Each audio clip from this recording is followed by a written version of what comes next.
Halo, selamat pagi. Kita bertemu lagi dalam SMK Santo Aloysius Podcast. Kali ini episode yang ketiga, kita kedatangan tamu yang sangat spesial, saudara-saudara. Jadi kita kedatangan kedua bapak anggota DPR, Bapak ya. Oke, untuk lebih jelasnya, mari kita berkenalan dengan kedua bapak ini. Silakan. Baik, saya Yunus Takandewa, Ketua Komisi 5 DPRD Provinsi Nusa Tenggara Timur yang membidangi pendidikan, kesehatan, sosial, penanggulangan bencana, pemuda dan olahraga, pemberdayaan perempuan dan perlindungan anak. Pokoknya ada 12 mitra kerja kami di Komisi 5 DPRD Provinsi. Bapak Yunus Takandewa, Pak ya? Ya, Oke, Ketua Komisi 5 dan jabatan di organisasinya sebagai Sekretaris DPD dari Partai ya. PDI Perjuangan, Pak. Oke, baik, terima kasih. Berikut Bapak. Baik, selamat pagi semua. Salam sehat. Saya Emmanuel Kolvidus, SPD, anggota Komisi 5 DPRD Provinsi Nusa Tenggara Timur. Oke, baik ya. Jadi, terima kasih itu perkenalan singkat tadi. Begini Bapak, kami sangat bangga sekali kami kedatangan tamu spesial hari ini. Jadi kami mencuri waktu sebentar untuk berbincang-bincang dengan bapak-bapak yang terhormat. Jadi Bapak, ada beberapa pertanyaan yang sempat kami pikirkan tadi. Yang pertama itu, kira-kira bagaimana kebijakan pemerintah terkait guru P3K? Guru P3K Pak, karena ada isu sekarang yang beredar bahwa guru P3K guru yang termasuk yang ikut tes P3K di sekolah swasta itu, ketika mereka lulus P3K, mereka akan keluar dari sekolah swasta dan sekolah swasta atau sekolah asalnya itu akan mengalami kekosongan. Di situ akan ada bongkar pasang guru. Nah, kira-kira apa pertimbangan atau kebijakan pemerintah terkait guru P3K ini, Pak? Baik, memang ini kebijakan nasional. Kebijakan nasional, di sisi lain kita juga harus bersyukur bahwa pemerintah menempuh jalan opsi untuk bagaimana pemenuhan kebutuhan guru. Jadi bagaimana mengisi kekosongan-kekosongan di sekolah-sekolah, terutama sekolah-sekolah swasta. Kebutuhan gurunya sangat tinggi, maka dibukalah opsi untuk skema untuk P3K.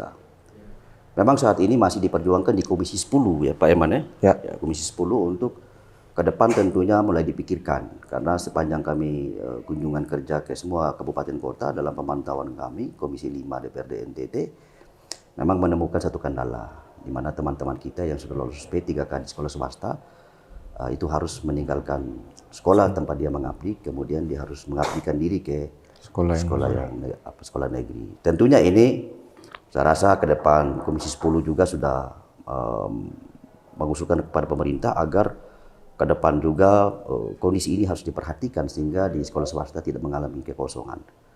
Seperti itu. Oke, baik, terima kasih Pak. Berikut untuk Pak Eman, kira-kira begini Pak Eman, setelah saya belajar secara cepat dari latar belakang dari bapak-bapak itu ternyata semuanya SPD Bapak ya, kalau tidak salah. Oke, SPD, jadi tidak lari jauh dengan pendidikan ini Pak. Ada juga isu yang beredar bahwa ada penghapusan guru honorer, tenaga honorer sekarang. Isu yang berkembang juga sekarang. Jadi honorer sekarang itu direkrut mengikuti tes. Jadi yang lolos seleksi ya diterima menjadi honorer, sedangkan yang tidak itu bagaimana? Ada kekosongan juga, pengangguran juga di situ.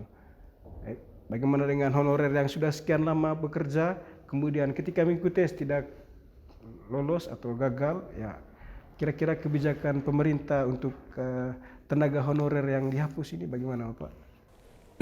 Saya jawab. Ya. Baik, terima kasih. Itu juga sebuah desain kebijakan nasional, tapi perlu kita ketahui misalnya secara khusus bidang pendidikan. Nah, yang menangani pendidikan selain negara tapi juga oleh masyarakat, dalam hal ini oleh pihak-pihak swasta, termasuk di sini hari ini kita bicara lembaga keagamaan Katolik yang menyelenggarakan upaya pendidikan, juga pasti saudara-saudara kita yang lain ada yang berbasis agama, berbasis profesi dan seterusnya. Jadi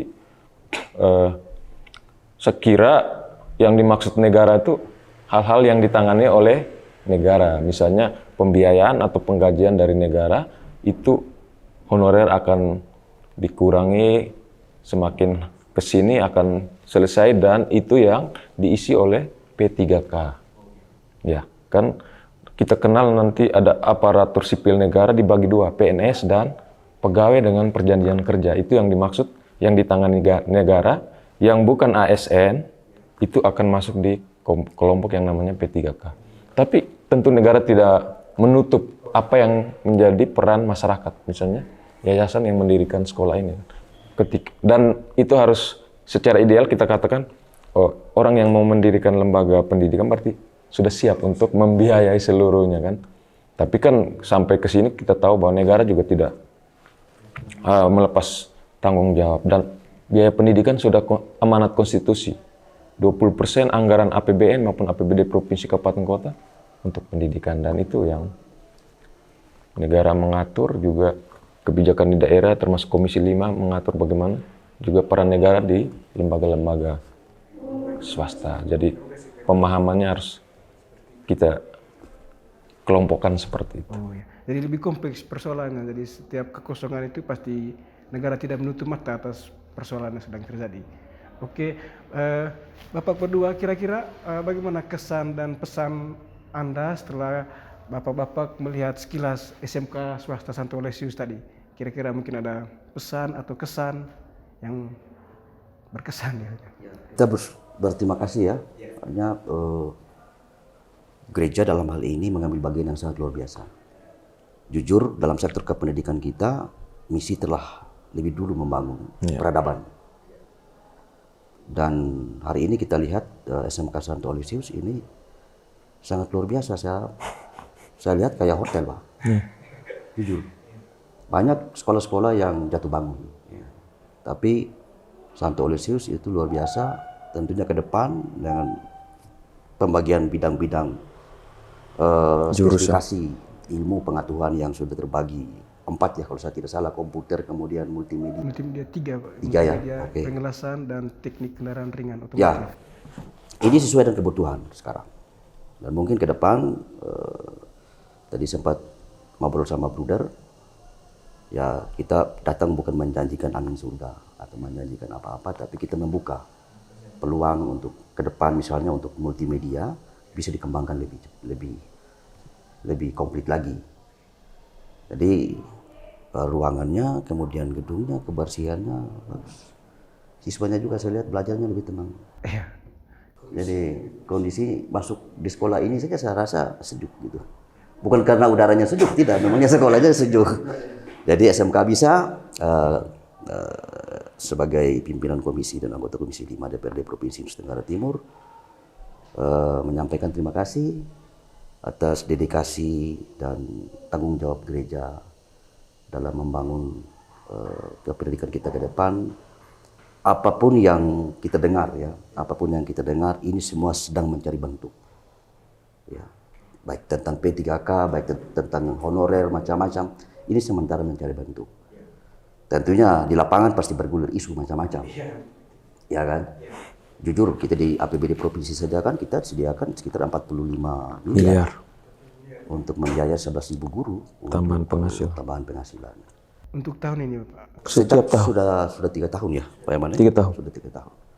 Itu komitmen kami di sektor pendidikan. Kemudian juga tahun ini memang kita 265 miliar untuk P3.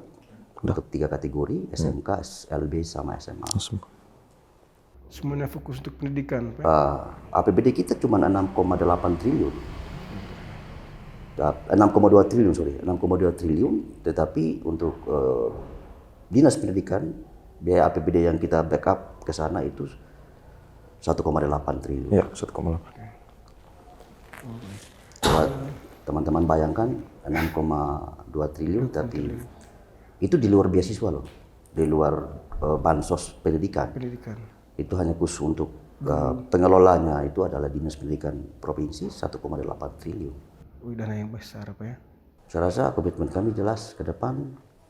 Kita berharap juga ke depan juga banyak teman-teman di sini yang tercover lewat tambahan penghasilan, karena kami merasakan betul bagaimana susah sedihnya ya Bapak Ibu yang mengajar dengan kemampuan yayasan, dengan kemampuan komite yang tentunya sama-sama kita lihat.